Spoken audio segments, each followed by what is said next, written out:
Hello everyone, I am Neeraj Maurya from Chandigarh Educators.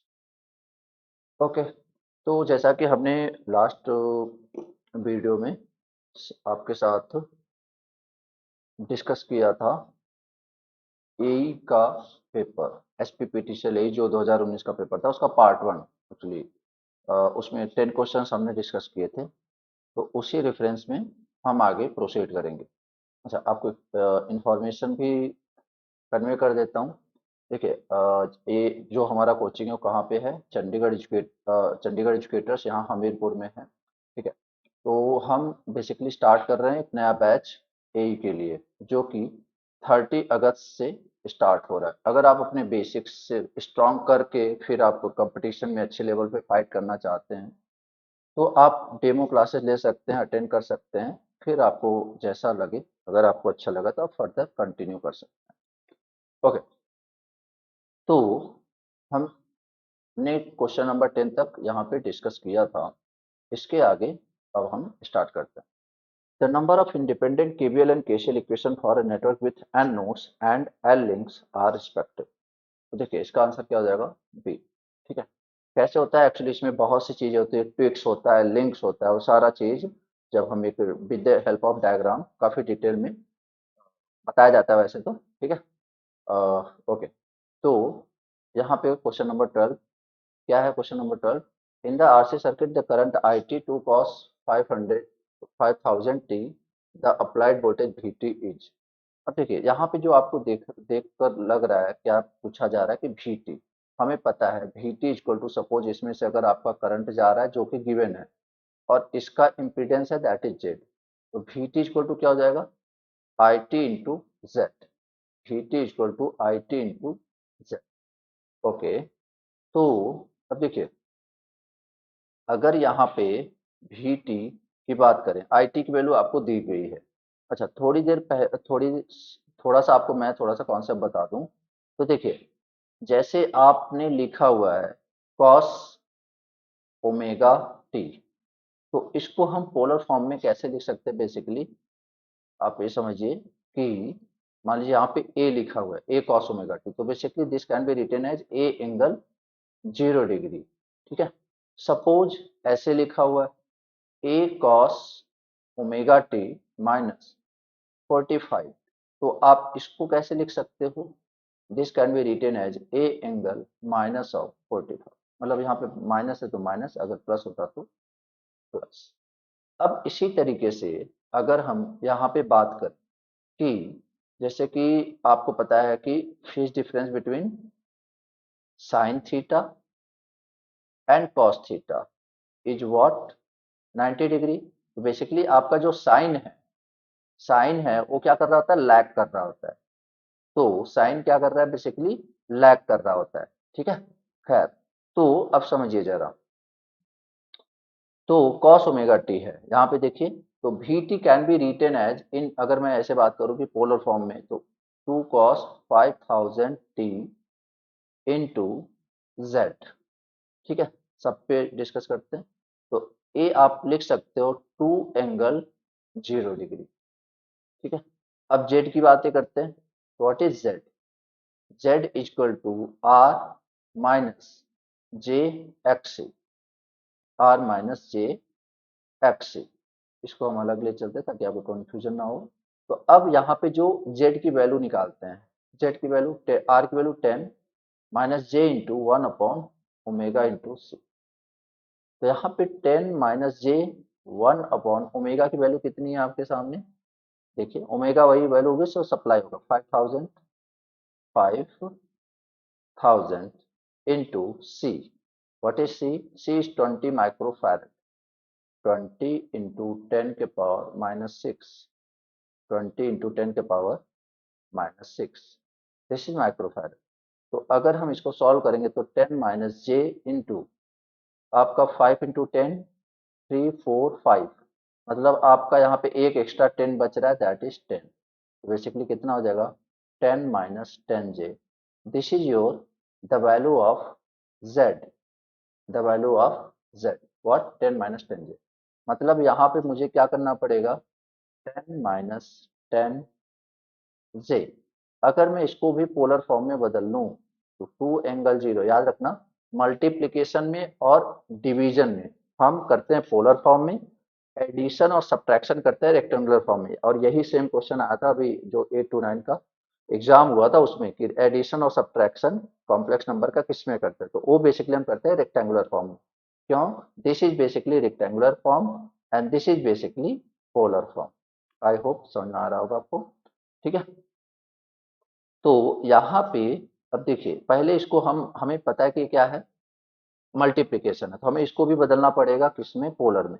तो ये कितना हो जाएगा, 10√2 √10 का स्क्वायर प्लस √10 का square √200, √200 can be written as 10√2 angle, यहाँ पे देखिए आपका कितना हो जाएगा y/x 10/10, बट यहाँ पे फोर्थ कोऑर्डिनेट है प्लस माइनस, क्या है फोर्थ कोऑर्डिनेट, तो बेसिकली ये कितना हो जाएगा -45 degree.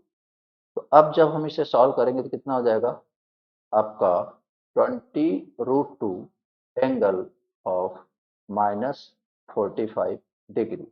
This is what VT। तो क्या ये ऑप्शन इस टाइप में ऑप्शन दिया है? नहीं, ऑप्शन यहाँ पे ऐसे नहीं दिया गया। तो इसका मतलब फिर हम क्या करेंगे, तो 20√2, 20 × √2 की वैल्यू होती है 1.418। ठीक है, तो बेसिकली 1.4 सिंपली समझो, तो 1.4 एंगल व्हाट -45 डिग्री। थोड़ा सा फ्लैशबैक में जाओ, मैंने क्या बोला था कि a cos omega T can be written as a ∠0, a cos omega T -45 written as a ∠−45। अगर ये लिखा हुआ तो बेसिकली हम यहाँ पे इस तरीके से रिटर्न जा सकते हैं। तो यहाँ पे क्या हो जाएगा, हमारा जो आंसर आ जाएगा वो आ जाएगा 28 के approx into cos of 5000t -45 degree. I hope आपको कॉन्सेप्ट समझ में आया होगा। ठीक है, दिस इज द, तो ऐसा कौन सा है, तो ऑब्वियस बात है there is one and only one, that is A -45 and cos. ठीक है, आगे बढ़ते हैं क्वेश्चन नंबर 13। अच्छा, जैसे कि अभी मैंने आपसे बोला कि cos cos omega T can be written as a ∠0। Suppose अगर साइन में दिया हुआ है, तो साइन में दिया हुआ है तो साइन में क्या करोगे आप ये समझिए कि ये जो ए है, ये जो साइन ओमेगा टी होता है क्या करता है, 90 डिग्री लैग करता है। आप देखो इसका जीरो, अगर मान लीजिए इसका पीक कब है, जीरो इसी टाइम पे, और इसका पीक कब है, 90 डिग्री बाद इसका पीक आने वाला है। तो बेसिकली 90 डिग्री साइन क्या कर रहा है, लैग कर रहा है। तो sine omega T can be written as a ∠−π/2। I hope समझ आ रहा होगा। ठीक है, ओके, तो मतलब अगर साइन ओमेगा टी लिखा हो तो मतलब बेसिकली क्या, और हाँ एक बात और, इसको आप लिख सकते हो ए, और इसको क्या लिख सकते हो, -j × a। याद रखिएगा, अगर सपोज अगर ऐसा होता ए साइन मतलब ओमेगा टी, या फिर सिंपली a ∠π/2 होता, तो इसको हम लिख सकते थे j × a, क्योंकि जे बेसिकली क्या बताता है, 90 डिग्री का फेज डिफरेंस। अगर पॉजिटिव डायरेक्शन में तो प्लस जे, नेगेटिव डायरेक्शन में है तो माइनस जे। तो देखिए 90 डिग्री लैग कर रहा है तो इसलिए माइनस जे से मल्टीप्लाई होगा, 90 डिग्री लीड कर रहा है तो इसलिए प्लस जे से मल्टीप्लाई। तो यहाँ पे sine omega T can be written as minus of J A. तो इसका मतलब यहाँ पे अगर मैं इसको थोड़ा सा करेक्ट करूं, तो हमारा जो सर्किट बन चुका है, बेसिकली क्या बन चुका है, 120 एंगल -π/2। क्यों? क्योंकि साइनोसॉइडल लैग करता है, या फिर -j120। क्यों? ये सारी चीजें मैंने यहाँ पे तुम्हारे सामने डिस्कस कर ली हैं। तो बेसिकली आपका ए हो गया क्या, -j120 डिग्री। आगे देखते हैं। अब यहाँ पे suppose resistance this is resistance and this is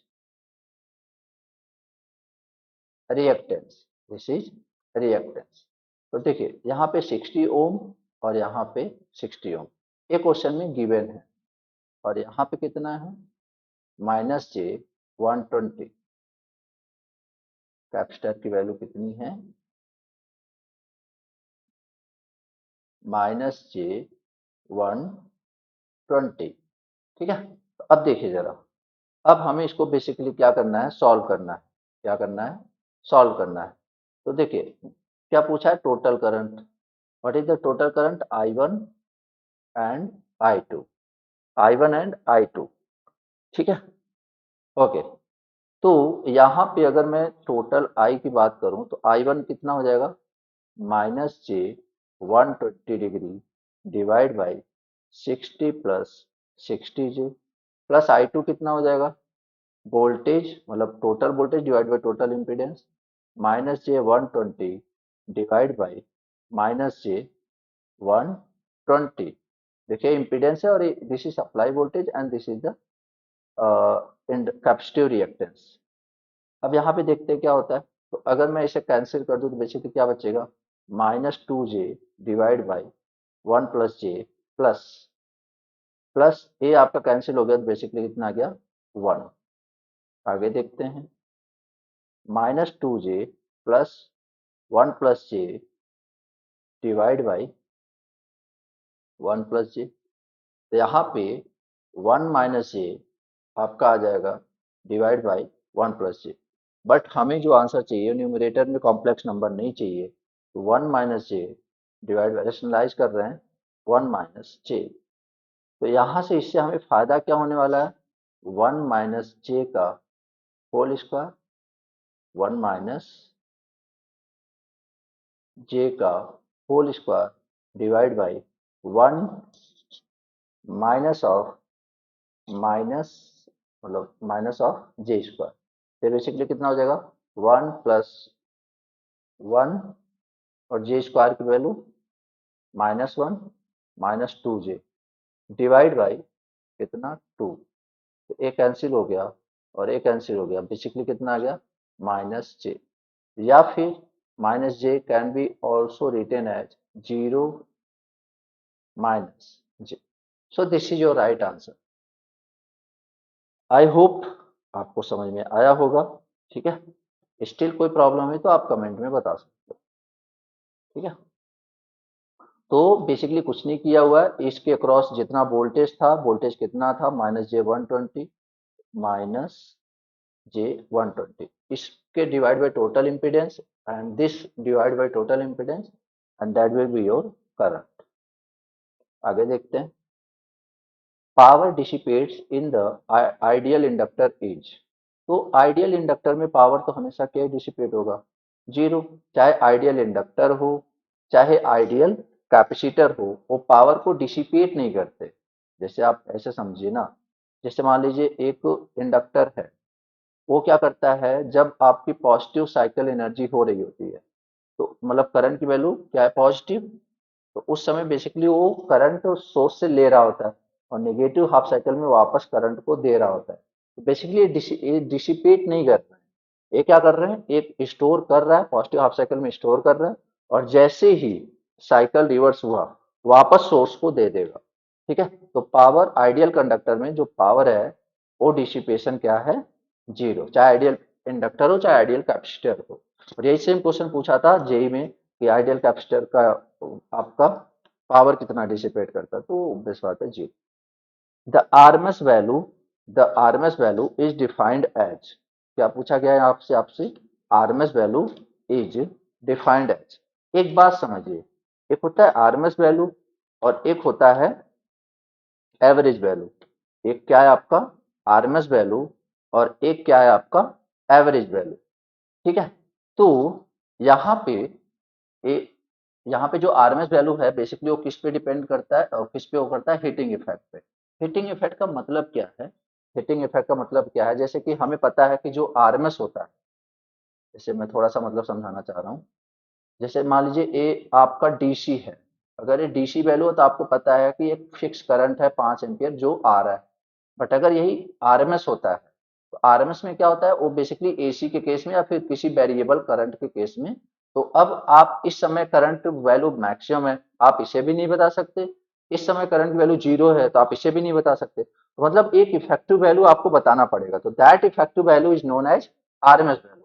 तो इसको हम इनडायरेक्ट वे में कैसे चेक करते हैं कि जितना, जैसे आप समझिए कि एक छोटा सा ब्लॉक है, एक छोटा सा ब्लॉक है। अगर इस ब्लॉक में इस ब्लॉक का टेम्परेचर 0 डिग्री सेल्सियस से सपोज 50 डिग्री सेल्सियस तक हीट करना था। ठीक है, तो अब इसके लिए पहले हमने क्या किया, एसी सप्लाई लिया, एसी सप्लाई लिया। अब मान लीजिए T is equal to 5 second, T is equal to 5 second या फिर 50 सेकेंड, 50 सेकेंड तक हमने इसमें एसी, आपका एसी सप्लाई दिया, बेसिकली क्या दिया, एसी सप्लाई दिया। और इसका टेम्परेचर 0 डिग्री सेंटीग्रेड से 50 डिग्री सेल्सियस तक हो चुका है। अब बट हम इसे मेजर नहीं कर सकते क्योंकि यहाँ पे बहुत ज्यादा फ्लक्चुएशन है। तो इस सिचुएशन में अब क्या करेंगे, सेम ब्लॉक को फिर से 0 डिग्री सेल्सियस पे लाएंगे और फिर से लाएंगे टेम्परेचर 0 डिग्री पे, और 0 डिग्री से 50 डिग्री सेल्सियस तक पहुंचाने में, और याद रखना टाइम कितना होना चाहिए, 50 सेकेंड, मतलब 0 से 50 डिग्री पहुंचाने में किस टाइम ड्यूरेशन के अंदर, 50 सेकेंड के अंदर टेम्परेचर 0 से 50 पहुंचाने में जितना डीसी यूज होएगा, जितना डीसी सप्लाई देना पड़ेगा, that is the effective RMS. I hope समझ में आ रहा होगा। क्योंकि देखो आप एसी को इस तरीके से फ्लक्चुएट कर रहा है नहीं मेजर कर सकते, बट डीसी को तो एक कांस्टेंट वैल्यू है तो मेजर कर सकते हो। तो दिस इज द व्हाट, कि अगर आपको कंपेयर करना तो ऐसे डिफाइन करते हैं आरएमएस को। तो जितना हीटिंग ए क्रिएट कर रहा है उतना ही हीटिंग ए क्रिएट करेगा for the same amount of time and same amount of temperature. तो उस जितने भी करंट की रिक्वायरमेंट होगी that is the effective value. ठीक है, बाकी डिटेल में पढ़ते हैं जब हम एसी पढ़ते हैं तो। ओके, तो हमने यहाँ तक देख लिया क्वेश्चन नंबर 16। तो क्वेश्चन नंबर 16 क्या है, फॉर्म फैक्टर।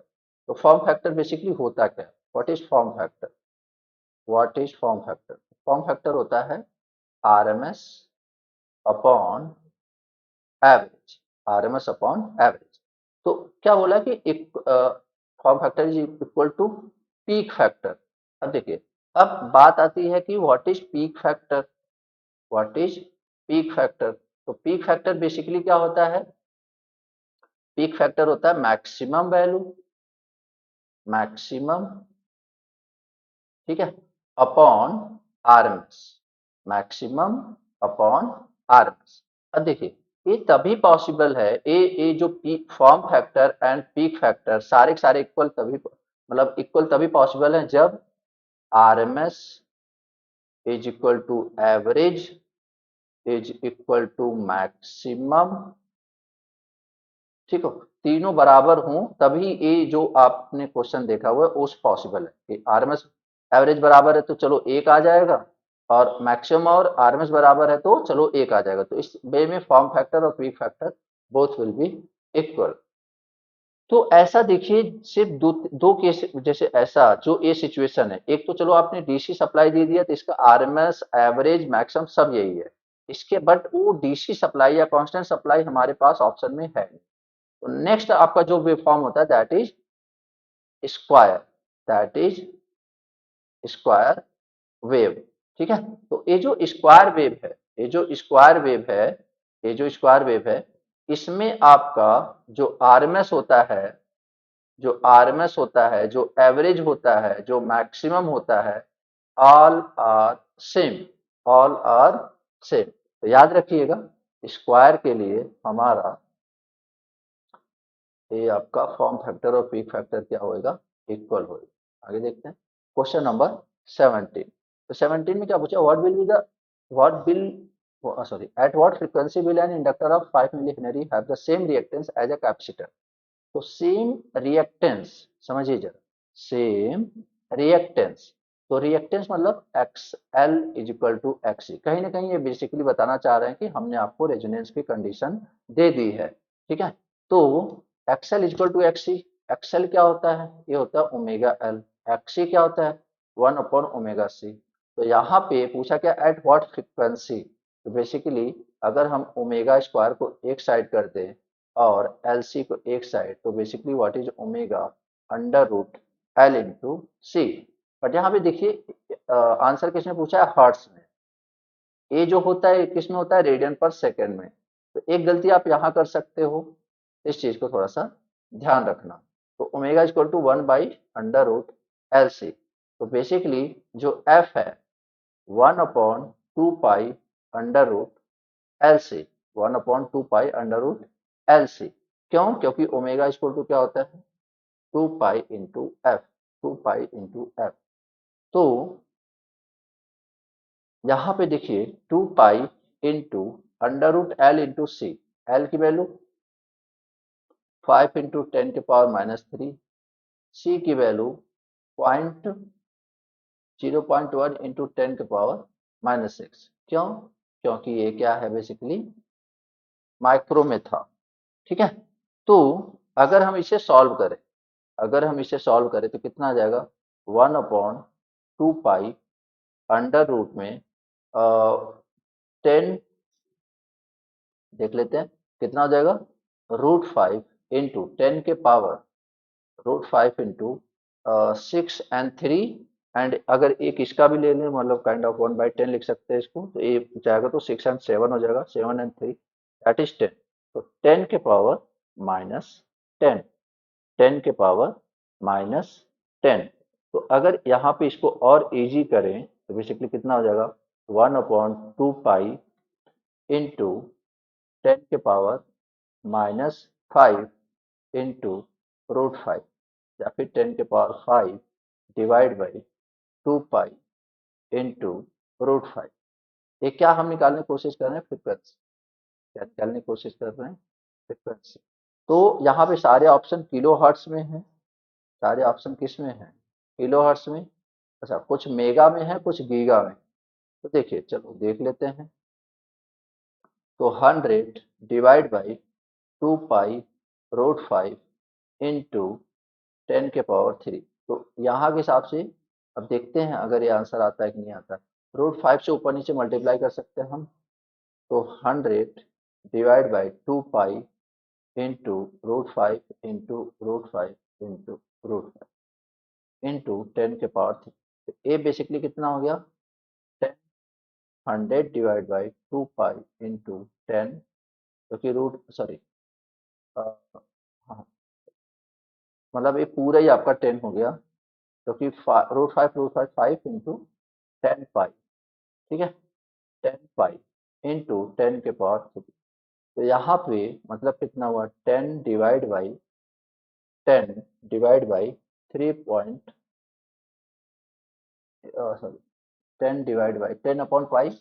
कितना हो जाएगा 10 और √5, क्योंकि ये √5 बचा हुआ है।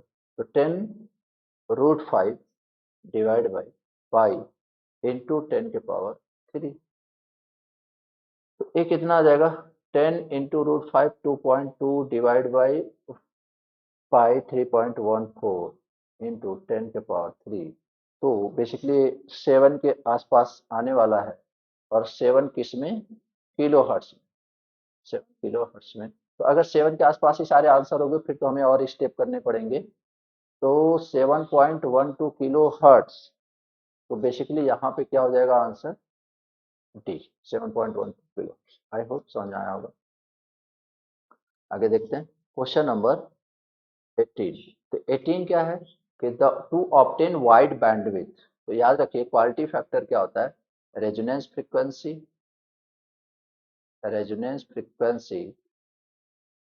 Divide by bandwidth, bandwidth. ठीक है, एक्चुअली ऐसे होता है ओमेगा नॉट, जैसे जैसे ओमेगा नॉट, ठीक है, L/R। और जब आप डेरिवेशन करते हो पूरा फुल को पढ़ोगे तो पता चलता है आपको बैंडविड्थ की वैल्यू क्या होती है R/L।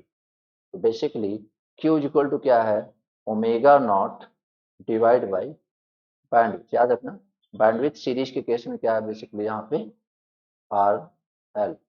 चलो, तो omega naught upon bandwidth, omega naught upon bandwidth. अब पूछा क्या है टू ऑब्टेन वाइड बैंडविड्थ। अगर इसकी वैल्यू ज्यादा रखनी है तो विच ऑफ द फॉलोइंग, तो quality factor should be low, simple as that. ठीक है, तो answer will be B, low quality factor. आगे देखते हैं in an RLC series circuit susceptance is equal to, ठीक है। तो ससेप्टेंस याद रखिए, ससेप्टेंस जैसे होता है कि जेड इक्वल टू क्या होता है आर प्लस जे एक्स। तो इसी तरह वाई क्या होता है G plus J into omega L.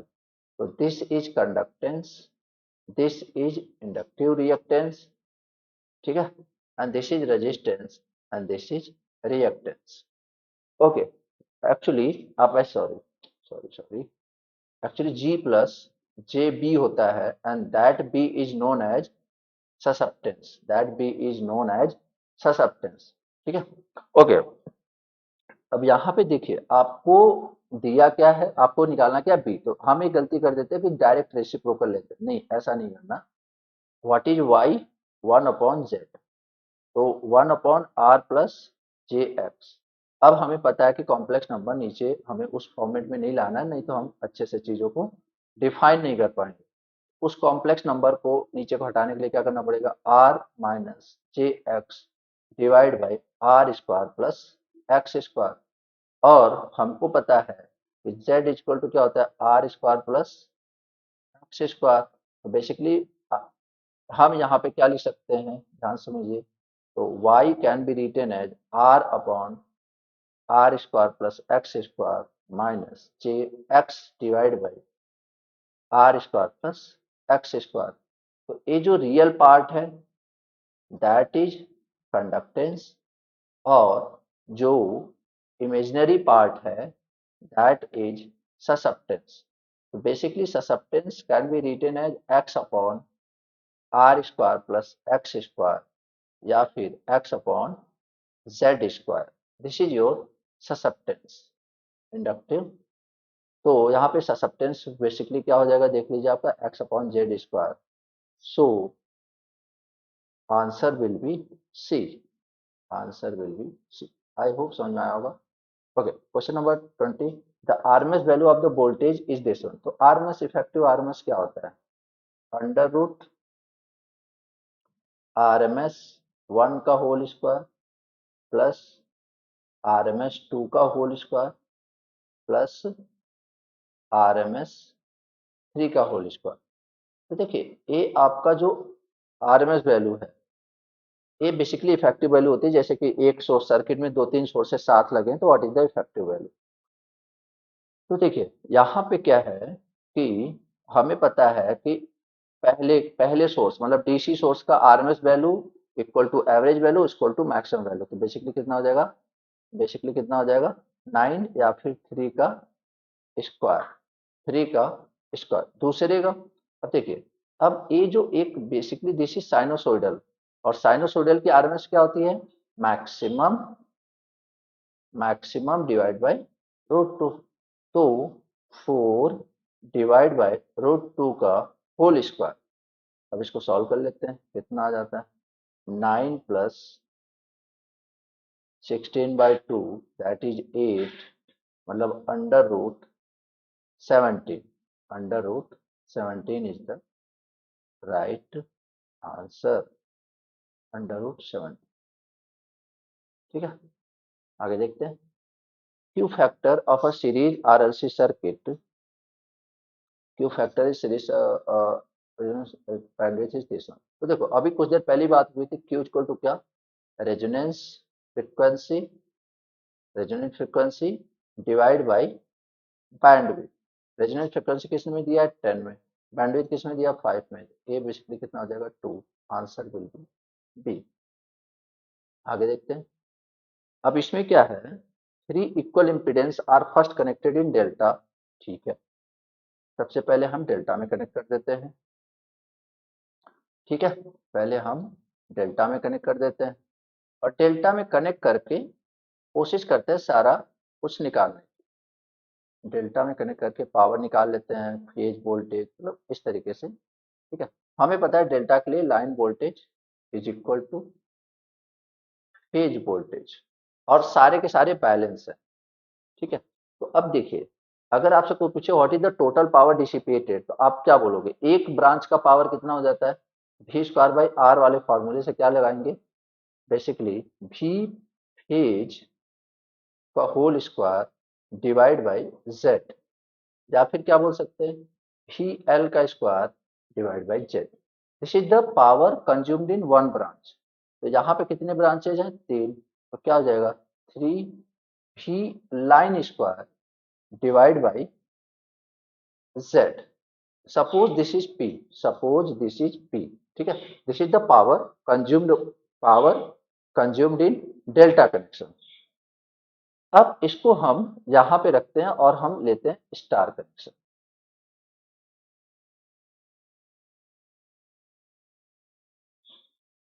अब हम लेते हैं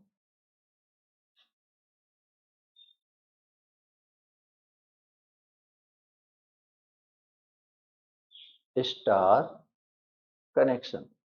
अब देखिए, अगर यहाँ पे स्टार कनेक्शन की बात करें, अगर हम यहाँ पे स्टार कनेक्शन की बात करें, तो देखिए यहाँ पे आपको जो VL है वो कितना हो जाएगा। अगर यहाँ पे मैं बात करूँ V फेज, तो V फेज कितना हो जाएगा, VL divide by √3, VL divide by √3। तो यहाँ पे एक फेज का पावर अगर बात करें तो एक फेज का पावर क्या हो जाता है, V phase square upon Z। But हमें पता है ये तो in the terms of phase है, अब हमें लाइन के टर्म्स में निकालना है। तो क्या हो जाएगा, वी एल डिवाइड बाई √3 का whole square divide by Z. या फिर मैं क्या बोल सकता हूँ कि वी एल स्क्वायर। अब यहाँ पे एक चीज देखिए, यहाँ पे एक चीज देखिए, ए आपने क्या निकाला कि टोटल पावर। तो टोटल पावर बेसिकली कितना हो जाएगा, यहाँ पे अगर मैं पीटी की बात करूँ तो पी आया था, यहाँ पे मैं पीटी की बात करूँ तो 3 टाइम्स, मतलब एक ब्रांच, दो ब्रांच, तीन ब्रांच, तीन ब्रांच में वी एल बाई √3 का whole square 3 times of V phase square divide by Z, divide by Z, ठीक है। तो यहाँ पे क्या हो जाएगा आपका, ए आपका स्क्वायर करेंगे तो 3 से कैंसिल हो जाएगा, तो basically V L square by Z आएगा। तो देखिए, अगर हमने 3 times of V L square P को बोला था P, 3 times of V L square by Z को बोला था पी, तो simply V L square by Z को क्या बोलेंगे, P/3।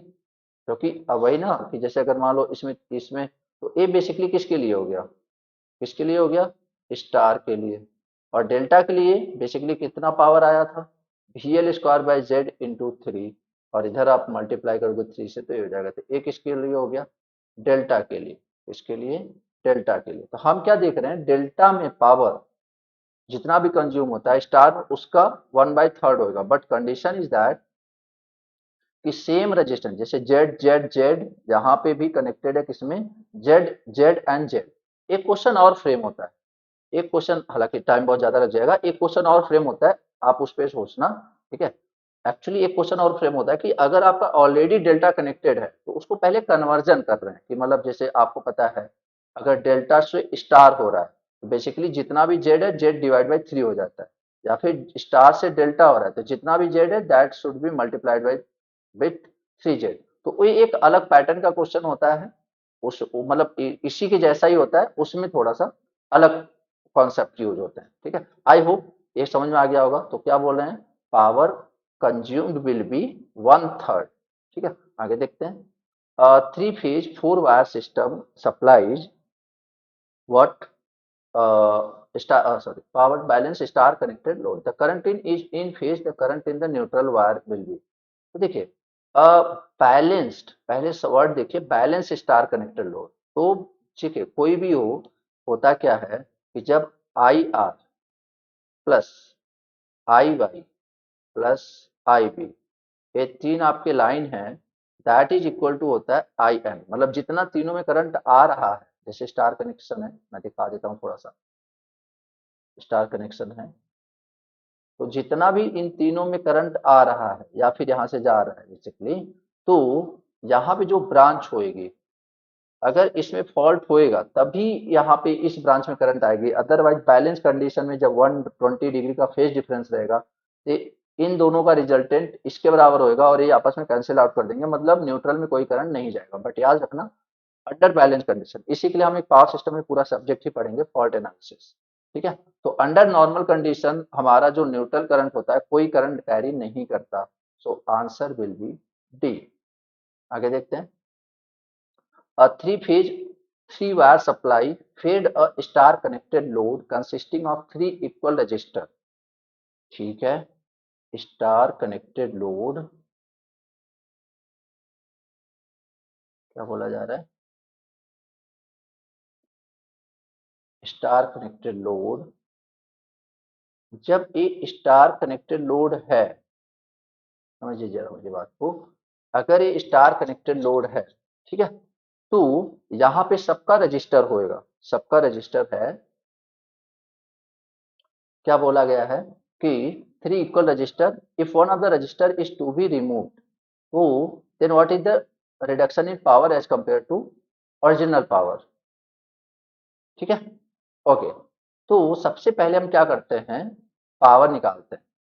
मान लीजिए यहाँ पे आपका वोल्टेज कितना है, VL, suppose that voltage is what, VL, suppose that voltage is VL। तो एक पावर मतलब एक पहले टोटल पावर निकाल लें, तो टोटल पावर क्या हो जाएगा, थ्री इंटू वी फेज का square by suppose R, this is the total power in star connection, ठीक है। और अगर मैं डेल्टा में बात करूं, सॉरी, अगर मैं इसी को लाइन के टर्म्स में बात करूं, तो three times of V phase की जगह VL/√3 का whole square divide by R, तो कितना हो जाएगा, PT is equal to three three आपका कैंसिल हो जाएगा, बेसिकली VL² बाई आर। तो ये बेसिकली आपका क्या है, किस केस में, जब आपका कनेक्शन सही सलामत है, तो VL² बाई आर, मतलब तीनों के तीनों फेज एक्टिव हैं। अब इसमें से क्या बोल रहा है कि एक फेज को आप डिस्कनेक्ट कर दो, एक फेज को कर दो डिस्कनेक्ट, तो अभी जो टोटल वोल्टेज होएगी कितनी हो जाएगी, VL/2 एंड VL/2।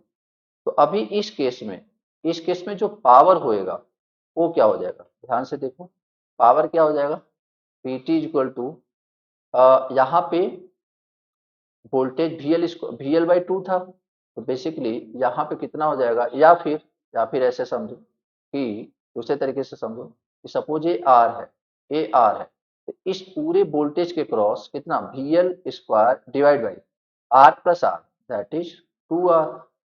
तो देखिए अगर हमने VL² R को P सपोज कंसीडर किया P, तो इसको कितना कंसीडर करना पड़ेगा, P/2। तो इनिशियली था वो कितना था P, और जो आफ्टर मतलब एक वायर रिमूव करने के बाद वो कितना हो चुका है, वो वाला आपका पावर कितना हो चुका है, P/2। तो अब आप बताओ कितने परसेंट का रिडक्शन आ रहा है, साफ साफ देख के लग रहा है कि 50% का रिडक्शन होएगा, ठीक है। तो 50% of the original 50% of the original value, ठीक है। नेक्स्ट क्वेश्चन देखते हैं। In a three phase delta connected symmetrical load consumes P और balance supply, if the same load is connected in star to the supply, then what is the power consumption. अब देखिए same question ही है, अभी जो थोड़ी देर पहले हमने किया था, यहाँ पे देखिए क्या है, सेम क्वेश्चन ही तो है, the equal impedance first connected in delta and then same सब impedance connected in star across the same supply, और वही क्वेश्चन यही है, delta connected symmetrical load consumes P watt, मतलब P की वैल्यू कितनी आई थी हमारी, 3VL² बाई आर, और जब same load is connected star, तो उस समय हमारा जो पावर आया था कितना आया था, VL² बाई आर। तो बेसिकली क्या हो रहा है, what is the power consumption, तो स्टार के केस में क्या हो जा रहा है, P/3, तो आंसर विल बी ए। हो सकता है कुछ लोग इस एक कंसीडर कर रहे हो कि हम यहाँ पे कनेक्शन क्या कर रहे हैं, चेंज कर रहे हैं, स्टार को डेल्टा, स्टार डेल्टा कन्वर्जन लगा रहे हैं, तो उसके हिसाब से नो डाउट आपका क्वेश्चन चेंज हो जाने वाला है, ठीक है। तो अकॉर्डिंग टू मी, मुझे इसमें और इसमें कोई चेंजेस, इस क्वेश्चन में जो क्वेश्चन ए है वही क्वेश्चन आपका यहाँ पे अगेन दे दिया इन्होंने, ठीक है। तो आई होप आपको इतनी चीजें समझ में आई होंगी, ठीक है।